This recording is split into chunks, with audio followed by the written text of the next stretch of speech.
Students, इस video में हम बीए फाइनल ईयर के पेपर सेकंड समकालीन भारत में सामाजिक समस्याएं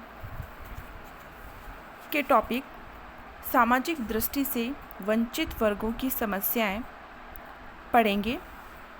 इससे पहले के टॉपिक हम अपनी क्लासेस में कंप्लीट कर चुके हैं। जैसा कि हमें पता है कि प्रत्येक समाज में मुख्य रूप से दो वर्ग पाए जाते हैं। एक संपन्न वर्ग जिसे हम पूंजीपति वर्ग, अभिजात वर्ग या उच्च वर्ग के नाम से जानते हैं, और दूसरा वर्ग होता है गरीब वर्ग जिसे श्रमिक वर्ग या दुर्बल वर्ग, दलित वर्ग, कमज़ोर वर्ग या फिर दूसरे शब्दों में उन्हें पिछड़ा वर्ग भी कहा जाता है। कमज़ोर वर्ग या दुर्बल वर्ग का अध्ययन वैसे वर्तमान समय में अनेक दृष्टियों से बहुत ज़रूरी और बहुत आवश्यक हो गया है। कुछ समाजशास्त्रियों का भी एक ऐसा वर्ग है जिन्होंने समाजशास्त्र में इन कमज़ोर वर्गों और श्रमिकों का अध्ययन किया और उन्होंने समाज के कमज़ोर वर्गों और पिछड़े वर्गों के अध्ययन पर बहुत ज़ोर भी दिया है। जैसे कि आपने मार्क्सवादी थ्योरी पढ़ी होगी, मार्क्सवादी समाजशास्त्र, रेडिकल सोशियोलॉजिस्ट, इसके बारे में आपने अगर पूर्व की कक्षाओं में अध्ययन किया होगा तो आपको पता होगा कि किस तरीके से कार्ल मार्क्स ने, डेरेनडार्फ ने, कॉलिंस, कॉजर, इन मार्क्सिज्म समाजशास्त्रियों ने समाज के कमज़ोर वर्गों, मजदूर वर्ग, श्रमिक वर्ग, सर्वहारा वर्ग का अध्ययन किया है।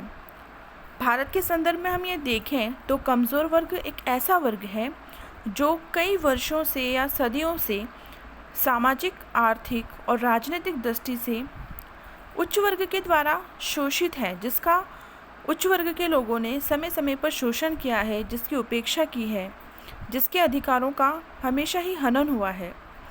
देश की करीब 40% जनता इसी श्रेणी में आती है जो कि शोषित है और पिछड़ी हुई है।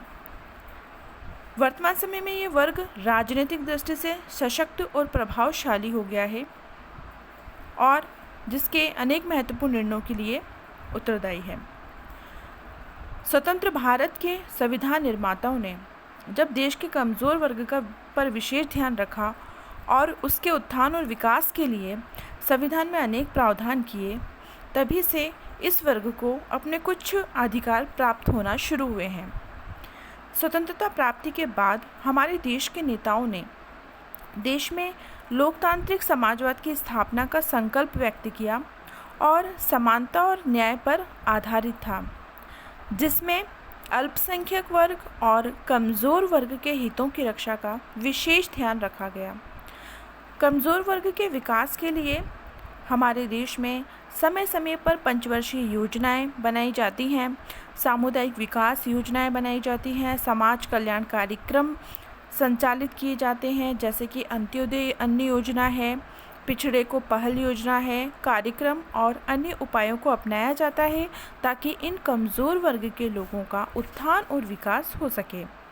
हमारे अनेक प्रयासों के बावजूद भी समाज के कमज़ोर वर्ग की समस्याएं कम नहीं हुई है और ये आर्थिक विषमता, आर्थिक असमानता दिन प्रतिदिन हमारे समाज में बढ़ती ही जा रही है, जो विकास आयोजकों के लिए एक बहुत बड़ी चिंता और चुनौती का विषय बन गया है। लेकिन स्टूडेंट्स, अगर वर्तमान में हम कमज़ोर वर्ग में असंतोष को बढ़ा हुआ देखते हैं और देश के विभिन्न भागों में संघर्ष की कई घटनाएं घटित होते हुए देखते हैं, तो इससे हमें पता चल जाता है कि कहीं ना कहीं अभी भी कमज़ोर वर्ग के लोगों में असंतोष है, क्योंकि उनका विकास और उत्थान उस स्तर पर नहीं हुआ है जिस स्तर पर होना चाहिए था।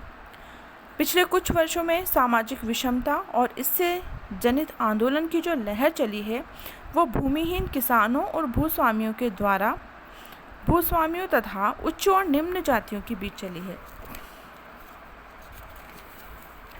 यह आंदोलन और संघर्ष समाज की आर्थिक विषमता और कमज़ोर वर्ग में बढ़ती हुई राजनीतिक महत्वाकांक्षाओं के परिणाम हैं। इससे पहले कि हम कमज़ोर वर्ग की समस्याओं के बारे में समझें, हमें पता होना चाहिए कि कमज़ोर वर्ग क्या है, कमज़ोर वर्ग कहते किसे हैं और कौन कौन से श्रेणी के वर्ग इसके अंतर्गत आते हैं। वैसे संवैधानिक दृष्टि से कमज़ोर, दुर्बल या दलित वर्ग में अनुसूचित जातियों, अनुसूचित जनजातियों और कुछ अन्य पिछड़े समूह आते हैं।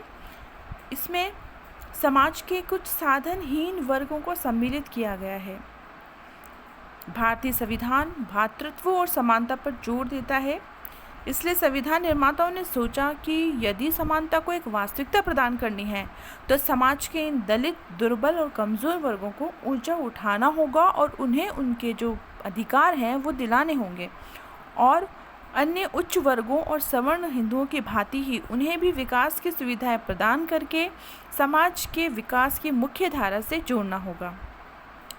वैसे तो संविधान के अनुच्छेद 46 में इसके संदर्भ में स्पष्ट रूप से ये उल्लेख किया गया है कि राज्य जनता के दुर्बलतर अंगों के, विशेषतया अनुसूचित जातियों और अनुसूचित जनजातियों के शिक्षा तथा अर्थ संबंधी हितों की विशेष सावधानी से रक्षा करेगा और सामाजिक अन्याय तथा सभी प्रकार के शोषण से उनकी रक्षा करेगा।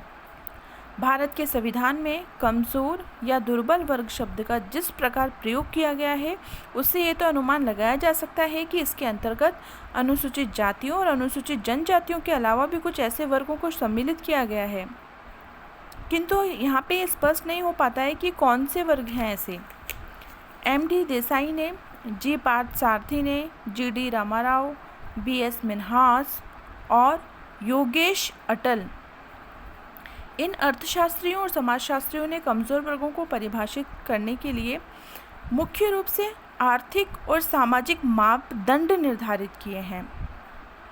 इन सभी विद्वानों का मानना था कि कमज़ोर वर्ग या दुर्बल वर्ग वे व्यक्ति हैं जिनके अंतर्गत कुछ विशिष्ट विशेषताएं पाई जाती हों, जैसे कि वे व्यक्ति जो अपने जीवन की न्यूनतम मूलभूत आवश्यकताओं को पूरा न कर सके, भोजन, वस्त्र, आवास और चिकित्सा की सुविधाएं जुटाने में असमर्थ हों और उनकी आय, उनकी जो इनकम है वो निर्धनता रेखा, जिसे हम कहते हैं पॉवर्टी लाइन से भी बहुत नीचे हो।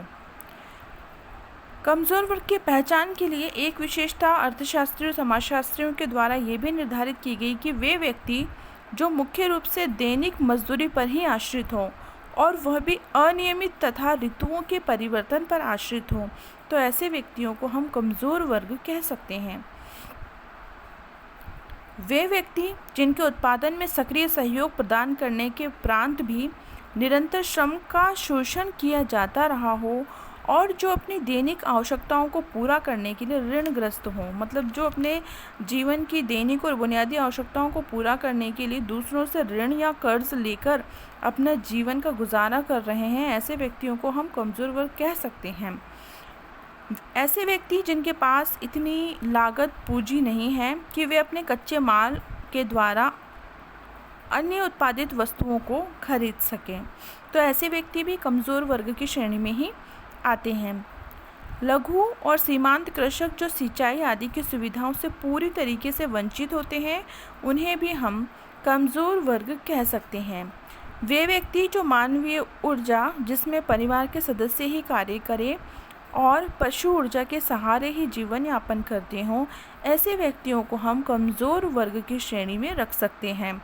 तो इन सभी मानदंडों के आधार पर ये स्पष्ट हो जाता है कि कमज़ोर वर्ग के अंतर्गत समाज के ऐसे वर्गों को शामिल किया जा सकता है जो सामाजिक आर्थिक सुविधाओं से पूरी तरीके से वंचित हैं, मतलब जिन्हें सामाजिक आर्थिक सुविधाएं उपलब्ध नहीं है और जिनका शोषण होता जा रहा है, जिसकी वजह से वो समाज में पिछड़े हुए हैं। इन मानदंडों के आधार पर अनुसूचित जातियों, अनुसूचित जनजातियों, कुछ पिछड़े वर्गों, लघु और सीमांत किसानों, भूमिहीन मजदूरों को, बंधुआ मजदूरों को और परंपरागत कारीगरों को कमज़ोर वर्ग के अंतर्गत माना जा सकता है। हम कमज़ोर वर्ग के एक भाग अनुसूचित जातियों की समस्याओं और उनसे संबंधित विभिन्न पहलुओं के बारे में भी पढ़ेंगे। सबसे पहले यह है कि अनुसूचित जातियां या अस्पृश्यता का अर्थ क्या है। अनुसूचित जातियों को अस्पृश्य जातियाँ भी कहा जाता है, अतः इसकी परिभाषा अस्पृश्यता के आधार पर की गई है। साधारणतः अनुसूचित जाति का अर्थ उन जातियों से लगाया जाता है जिन्हें धार्मिक, सामाजिक, आर्थिक और राजनीतिक सुविधाएं दिलाने के लिए जिनका उल्लेख संविधान की अनुसूची में किया गया है। इन्हें अछूत जातियाँ, दलित वर्ग, बाहरी जातियाँ और हरिजन आदि नामों से भी पुकारा जाता है। अनुसूचित जातियों को ऐसी जातियों के आधार पर परिभाषित किया गया है जो घृणित पेशों के द्वारा अपनी आजीविका अर्जित करती हैं, लेकिन अस्पृश्यता के निर्धारण का ये सर्वमान्य आधार नहीं कहा जा सकता। इसका कारण ये है कि अनेक ऐसी जातियाँ भी हैं जो घृणित व्यवसायों में लगी हुई हैं, परंतु फिर भी उन्हें संवैधानिक रूप से अनुसूचित जाति नहीं माना जाता है। अस्पृश्यता का संबंध मुख्य रूप से पवित्रता और अपवित्रता की धारणा से है। हिंदू समाज में कुछ व्यवसायों या कार्यों को पवित्र एवं कुछ को अपवित्र समझा जाता रहा है।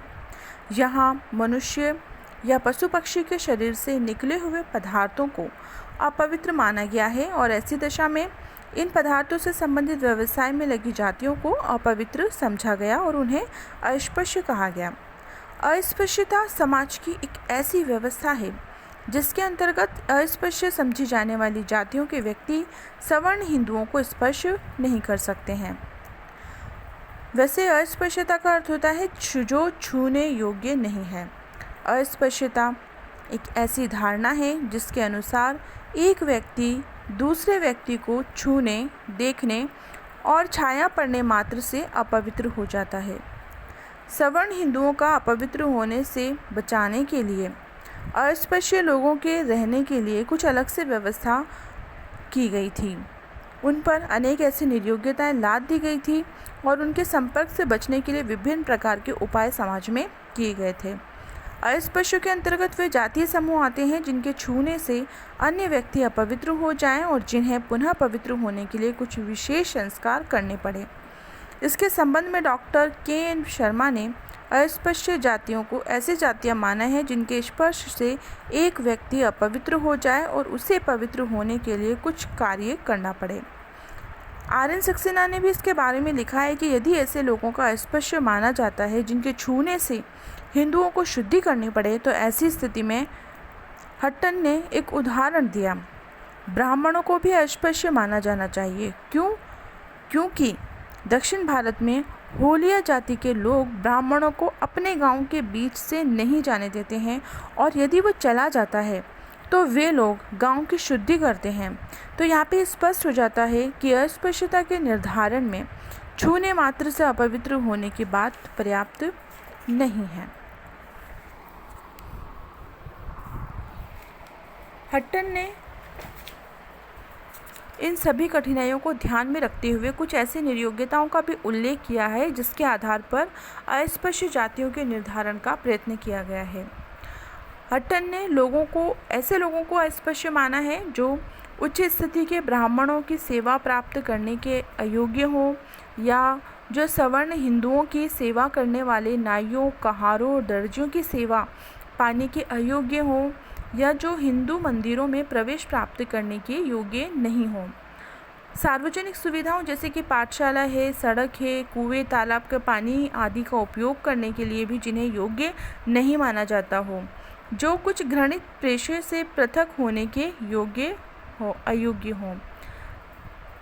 सभी देशों में अस्पृश्यों के प्रति एक सा व्यवहार नहीं पाया जाता है। संपूर्ण देश में हम जानते हैं कि अस्पृश्यों के प्रति एक जैसा व्यवहार नहीं होता है और ना ही देश के विभिन्न भागों में अस्पृश्यों के सामाजिक स्तर में समानता पाई जाती है।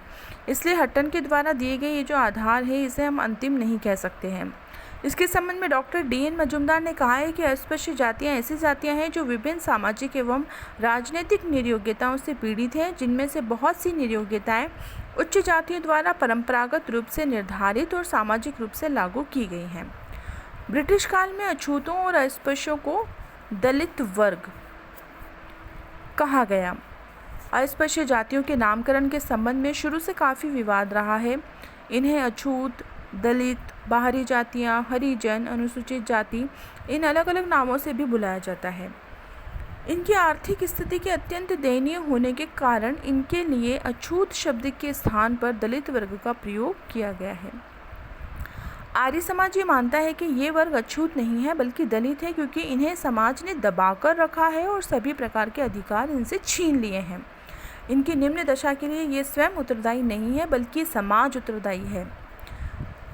1931 की जनगणना के पहले तक इनके लिए दलित शब्द का ही प्रयोग किया गया था और इस जनगणना के समय जनगणना अधीक्षक ने दलित शब्द के स्थान पर बाहरी जातीय शब्द का प्रयोग किया। इस शब्द के प्रयोग का कारण ये था कि इस जातियों का भारतीय संरचना में कोई स्थान नहीं था। महात्मा गांधी ने इनके लिए हरिजन शब्द का प्रयोग किया और इनकी स्थिति में सुधार लाने का महात्मा गांधी जी ने बहुत प्रयास और प्रयत्न किए। सन 1935 के विधान में इन लोगों को कुछ विशेष सुविधाएं प्रदान करने की दृष्टि से एक अनुसूची तैयार की गई, जिसमें विभिन्न अस्पृश्य जातियों को सम्मिलित किया गया। इस अनुसूची के आधार पर वैधानिक दृष्टिकोण से इन जातियों के लिए अनुसूचित जाति शब्द को काम में लिया गया। वर्तमान में सरकारी प्रयोग में इसके लिए अनुसूचित जाति शब्द को ही इस्तेमाल किया जाता है। इसके लिए तैयार की गई सूची में जिन अस्पृश्य जातियों को रखा गया है उन्हें अनुसूचित जाति कहा जाता है।